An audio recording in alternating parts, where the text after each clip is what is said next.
She rededicated her life to Christ at the age of 30 years old. She is a member of an outreach ministry that helps bring souls to Christ. Guess what else? She has a background in legal studies. She went to school. She is a singer. She quit her job, sold everything she had, bought a one-way ticket to LA just to pursue her dreams. As God will have it, within her first year of moving to LA, Mihara got signed by 2 talent agencies and booked a lead role in a feature film that filmed in Hawaii. While she was at it, Mihara India became a personal assistant to a celebrity lawyer in Hollywood, whose clients included Machine Gun Kelly and the American hip-hop group YBN. Mihara worked with Rotimi from the drama television series Power. She also performed in a play as a 50-year-old woman named Calpurnia in the Pulitzer Prize-winning American classic To Kill a Mockingbird. Her first premiere as a lead actress was held in the 20th Century Fox Studios in LA. She has written, filmed, and acted in a few of her own sketches. She was interviewed by BET, Talkback, Facebook Red Talk with Amanda Seales. She often loves posting videos on her Instagram account, on her IGTV channel, where she motivates other people, and those videos, I watch them too. And she is here today, Mihara India. As I promised, I have brought her here today on Just One Girl's Opinion, JOGO. She has given us the privilege of coming in here and telling us a bit about her, but also answering some of those questions that we have always wanted to know or that lack answers. And here with me today is Mihara India. Guys, keep watching.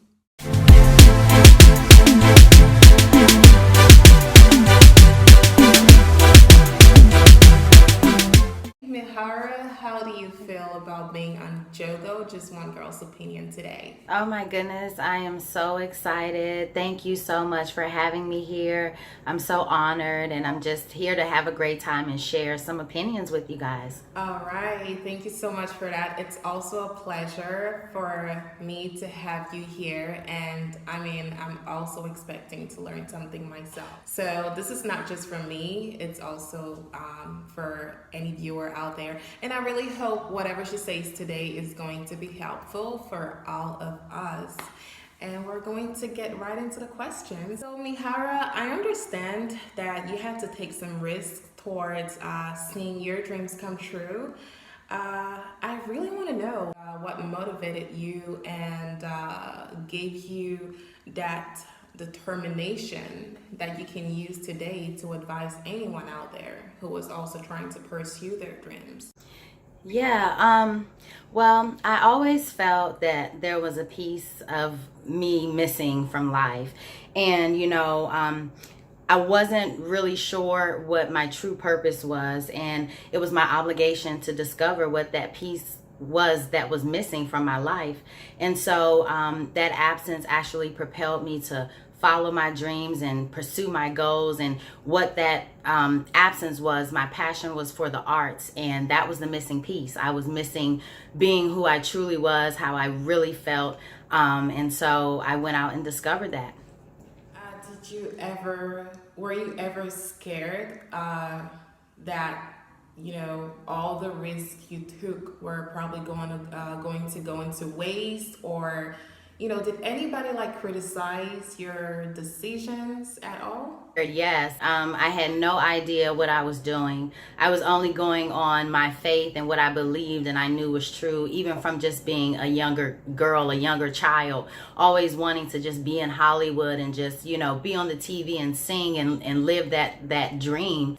And, it was something that I felt that I had to do, though, because I felt if I kept, just living the life of 9 to 5, going to work and not even trying to find out what this was, I would have still been where I was at, and I would not have experienced all the great things that are happening thus far. So I would like to know because I follow you on Instagram too, and I really love, most of your posts, and I realize that you love talking about God too, and I really want to know what strengthened your faith in God, because a lot of times people turn to have more faith in God when they go through something, and when they go through maybe a hard time, and that's when they start having this incredible faith in God. What about you? What exactly strengthened your faith in God? Well, my grandmother, and different losses in life.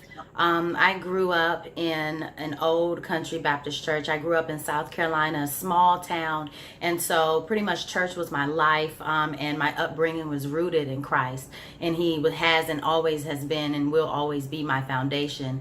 And so I developed a relationship with Him at a young age, and throughout life, I've had times where we've been close and where we've been far apart. And so I believe that that foundation when I was a youth brought me through the tough times. As I got in adulthood, I was able to rededicate my relationship with Him, and it propelled me to actually believe and have that stronger faith, knowing that He truly works.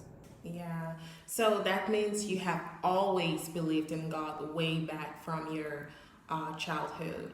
Is that correct? Yes, absolutely. Yes. All right. Did you have to ever do anything like services in church, serving in church or anything like that?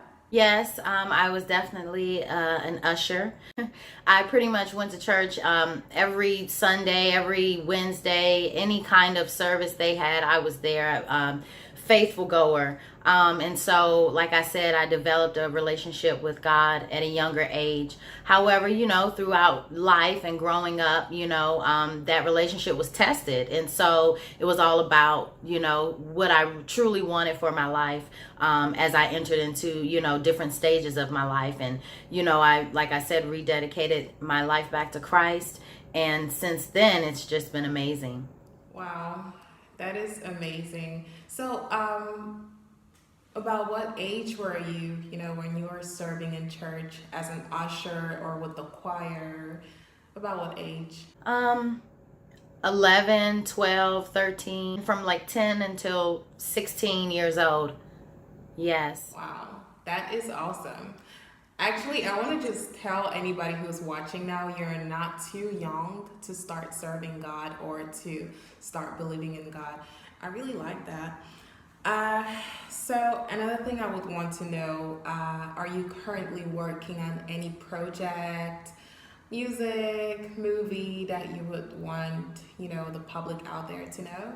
Yes. So I just recently wrapped on a feature film that is titled 20 Minutes, set to release in theaters around and outside of the country in February 2020. So I'm really excited about that first feature film as a lead role in that movie. So it's definitely a must-see.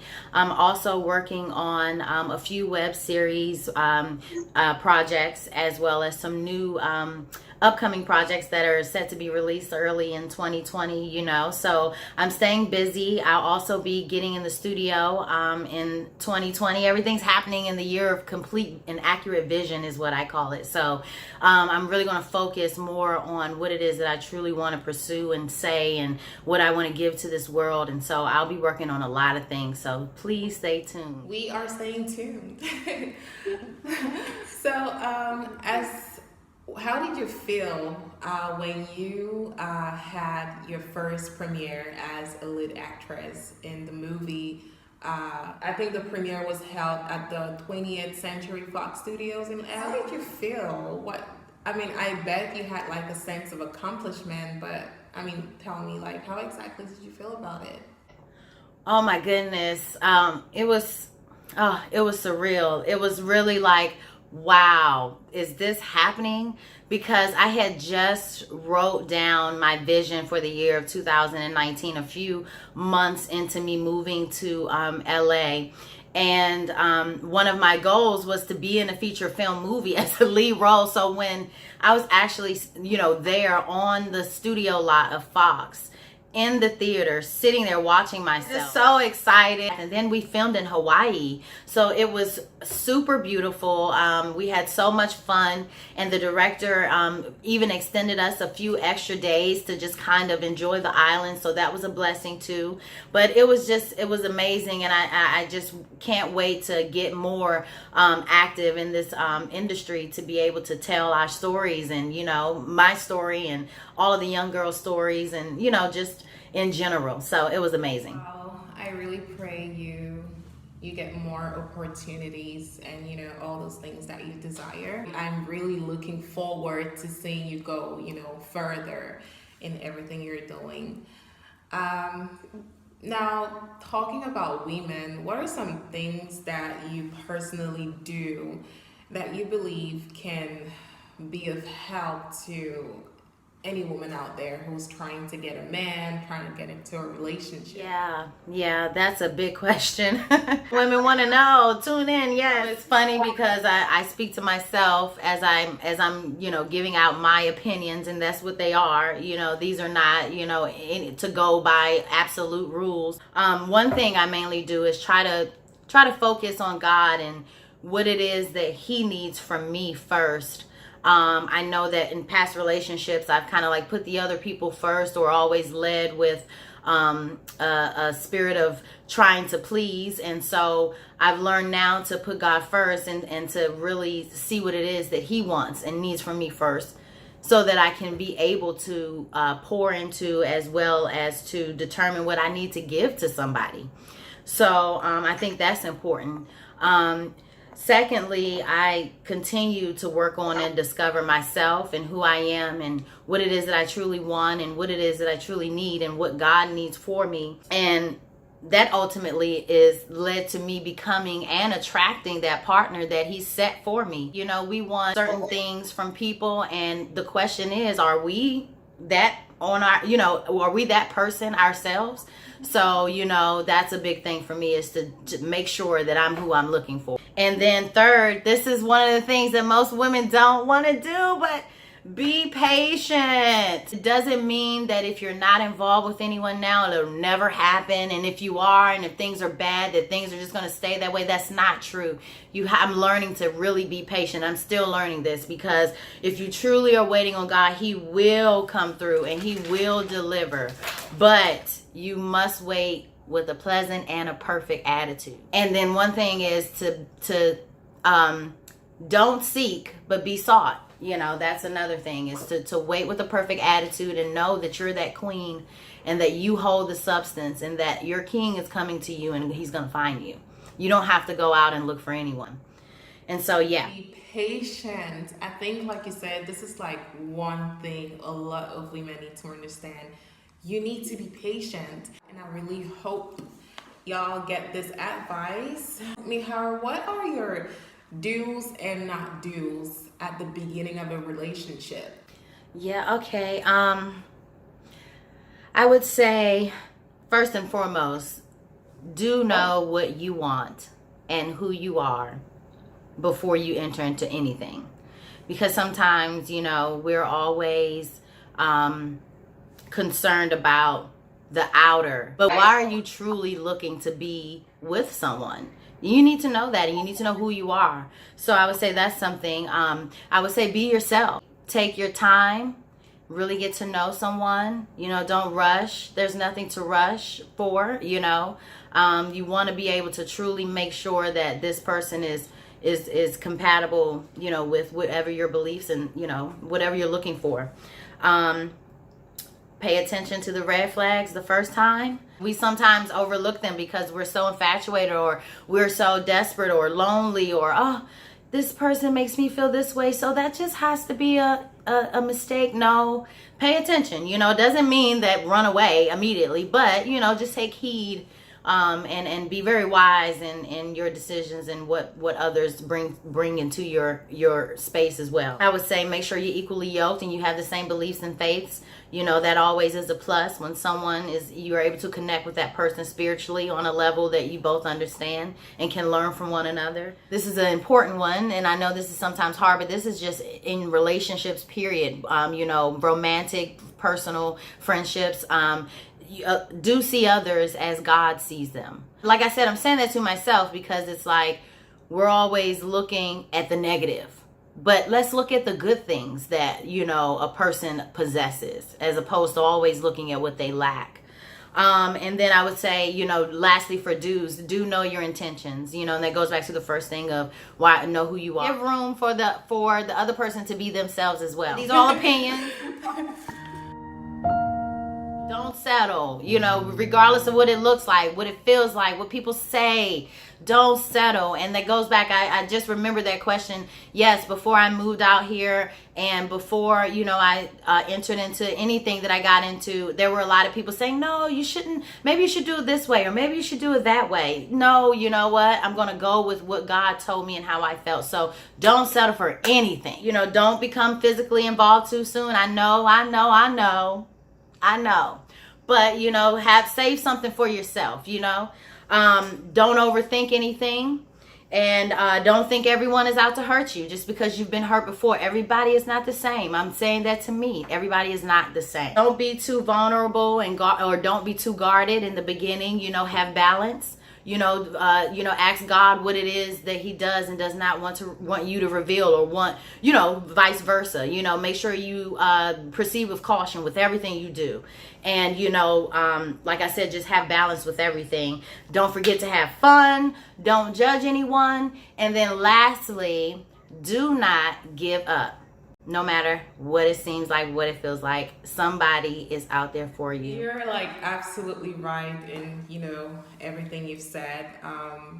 Mostly I think, you know, like you said, some women get that mental blockage if they have had terrible relationships before, and they just turn to feel like it's always going to be the same, everybody's the same, but like you said, that's not true.